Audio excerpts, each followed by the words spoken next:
The OSI teaches that everything in the universe happens according to the grand plan. But the stranger that arrived in Halcyon was an unplanned variable. From the moment he landed in Emerald Vale, his actions altered the course of history. The events on Tartarus brought about the end of the board's authority. But the board's mistakes would haunt the colony for decades to come. The damage they left behind would require the work of a generation to repair. Dr. Phineas Wells began reviving a handful of the Hope's colonists: engineers, scientists, technicians, and intellectuals.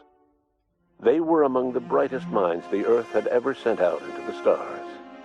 The Hope scientists and engineers woke up in a colony descending headlong into total collapse.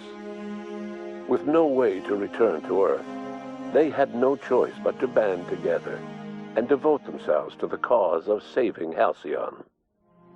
The people of Halcyon were nothing if not hardy. In the absence of the board's authority, many of the colony's settlements banded together with a single purpose in mind: survival. Life was especially hard in the years to come. Some towns dissolved by attrition and starvation, but most of them found a way to carry on. In the years to come, Halcyon was forced to reckon with its newfound freedom. The board was gone, and for better or worse, the colony was responsible for its own destiny. Sanjar's civil liberties and worker-centric policies were slow to catch on with the other corporations. But as Halcyon began its long, arduous journey toward recovery, many of Terra 2's smaller townships started adopting MSI's alternative corporate structure, and eventually became entirely self-sufficient. In the coming years, many of these townships managed to eke by, where otherwise they might have starved. Consumed by paranoia, Lilia Hagen took Sublight Salvage in a controversial direction, openly accusing board officials of an extraterrestrial conspiracy. One day, an accident at the Groundbreaker's docking bay silenced her forever. Time would tell if her replacement could keep the Sublight family together. After returning to Edgewater, the deserters negotiated workplace reforms with Reed Thompson, including a single day of rest, which came to be known as a weekend. As the world around him changed, Thompson found himself pining for the old days. He was known to spend his weekends in the cantina, nursing one of the few remaining bottles of Zero-G, and repeating to himself, "It's not the best choice, it's Spacer's choice." As for Adelaide McDevitt, she tended to her garden in solitude for another year before passing away. Her body was discovered some months later, when Reed Thompson paid her a visit in an effort to make amends. Her remains were buried in a place of honor, underneath the floor of the Edgewater Cannery. Reed believed this was what she always wanted. Under the leadership of Junlei Tennyson, the Groundbreaker held firm against corporate influence. The ship's mechanical stability gave Junlei the time to educate a promising generation of engineers, schooled in her family's traditions. The future of the Groundbreaker looks promising. The rediscovery of the Hope and the abandonment of the lifetime employment program forced Byzantium to come to terms with some uncomfortable realities about the state of Halcyon. While Byzantines were reluctant to surrender the luxuries they'd grown accustomed to, the board's diminished authority gave them little choice in the matter. Nearly everyone had to learn to make do with less. Some even had to get jobs. It was a dark time indeed. Your influence shifted Ellie's perspective. She finally admitted, albeit grudgingly, that she just might need other people. Sometimes. With a steady income from the life insurance payouts, she was finally able to afford a ship of her own.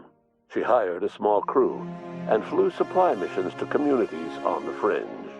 Some of them were even legal. Life in Halcyon was sobering for Felix Millstone. The grand revolution he dreamed of never came. There was no great awakening for the colony, no celebrations in the streets. There was only the hard, desperate work of trying to repair a broken colony. Felix never had a head for numbers, but if there was labor to be done, he was there to help.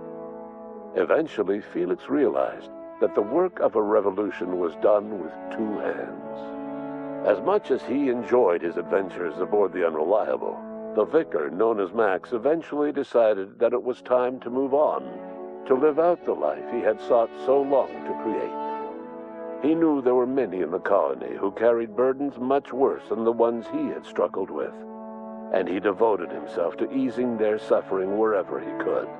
He only ever took up arms again to defend the defenseless.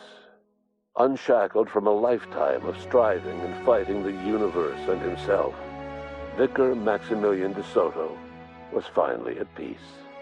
Once the matter with the Hope colonists was resolved, Junlei bashfully asked Parvati if she'd like to join her permanently on the Groundbreaker, and Parvati enthusiastically, if somewhat awkwardly, agreed.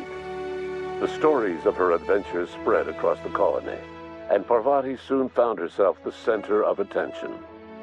Having served as the engineer of a renowned spacecraft, tramp freighters and wildcat miners sought her out by name, and in no time, she was a fixture in the Groundbreaker's mechanical ecosystem. She and Junlei were never far apart. Nyoka returned to Monarch to take another crack at making a permanent life for herself. She formed the Charon Group, an MSI subsidiary of ragtag survivalists and wilderness experts. Anyone in need of a guide, or just looking to throw back a beer and swap stories, could find her camping on the trail or clearing an infestation. The SAM unit that accompanied you spread awareness of the product line's superior sanitation and maintenance capabilities across what was left of the colony. This led to a boost in SAM unit sales.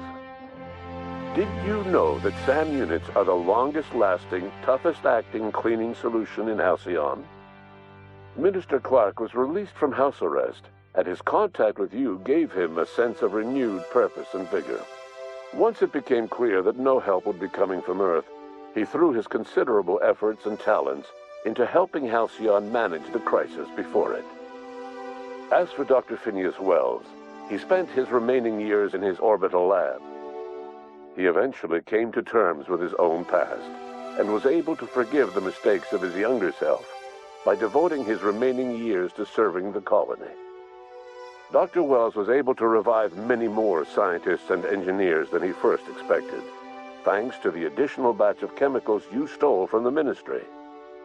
Wells never forgot about the human lives that were lost in acquiring these chemicals. In the end, Dr. Wells was able to save every scientist and engineer aboard the Hope. Over the next decade, nearly all of the Hope's remaining colonists were successfully revived.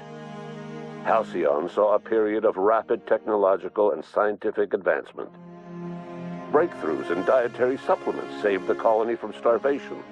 Geoengineering projects and social reforms began to change the structure and character of the colony. Dr. Wells laid the groundwork for the project to save the colony, but he would never live to see the fruits of his labor. He passed away a few years later. His work was carried on by the scientists and engineers he revived. Today, Halcyon has stabilized.